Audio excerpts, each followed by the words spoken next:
પ્રણામ ગુરુ મહારાજ. આવ બરસ આવ. શું તો પિંગલાને માતા કહ્યું ભિક્ષા લઈ આવ્યો? હા ગુરુદેવ. પિંગલાએ તને ભિક્ષાની અંદર શું આપ્યું? પિંગલાએ જગતભરની સ્ત્રી કોઈ દિવસ કોઈને ભિક્ષા ના આપે. જે સ્ત્રીનો અખંડ સૌભાગ્યવતી કણકણ સ્થાપે છે, પિંગલા મને ભિક્ષામય આપે છે. વાહ ભરતરી વાહ. ધન છે મહાસતી પિંગલાને અને ધન છે ભરતરી તને. કેમ ગુરુદેવ?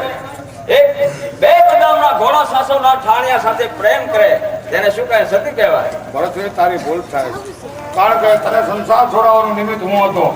એટલે એ ઘોડા સાસવના ઠાણિયો બીજો કોઈ ન હતો, પણ મારે એ બનવું તો પછી મને યોગી શા માટે બનાવ્યો? ગુરુદેવ મચંદ્રનાથના ઓ તમારી જોડે શીખ્યો. ભરતરી તે પિંગલાને માતા કહે છે. માતા અને પુત્રનો લવ અમને ન ખોલે છે. ચાલે ગયો.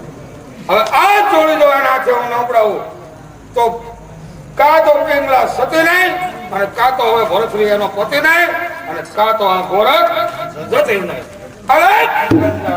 શા માટે કરો છો? મારા ભાઈને સત્ય સમજાય છે ત્યારે જરૂર પાછા આવશે. અરે સત્ય સમજાય અને પાછા આવે તોય શું અને ન આવે તોય શું? મેં એને માતા તરીકેની ભિક્ષા આપી છે, એને પુત્ર તરીકે ભિક્ષા લીધી છે. તો બોલો દેવ વિક્રમ રાય નો જય.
મોટા ભાઈ પિંગલા તો ક્યારની બળે શું એ બળને રાત થઈ ગઈ? એ ખાખા જતી ભરતરી.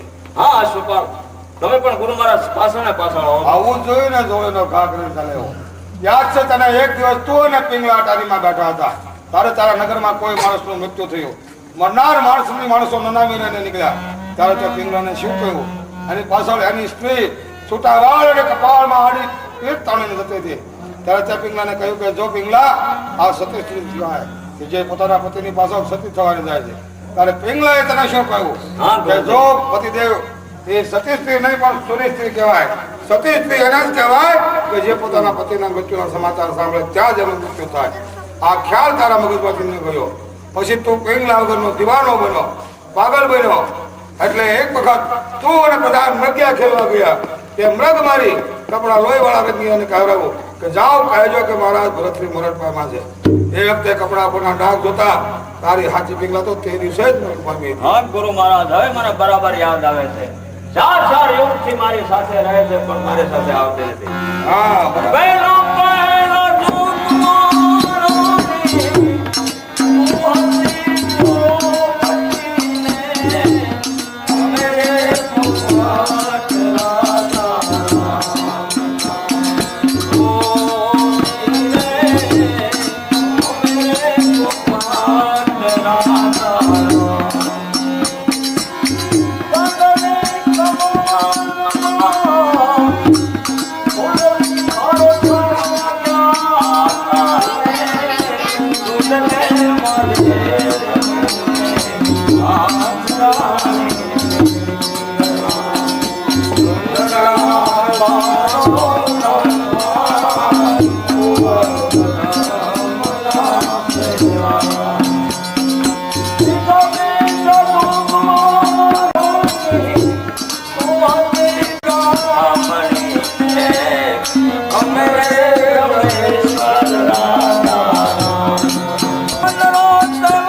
92 લાખ માળો આપી દઉં. હા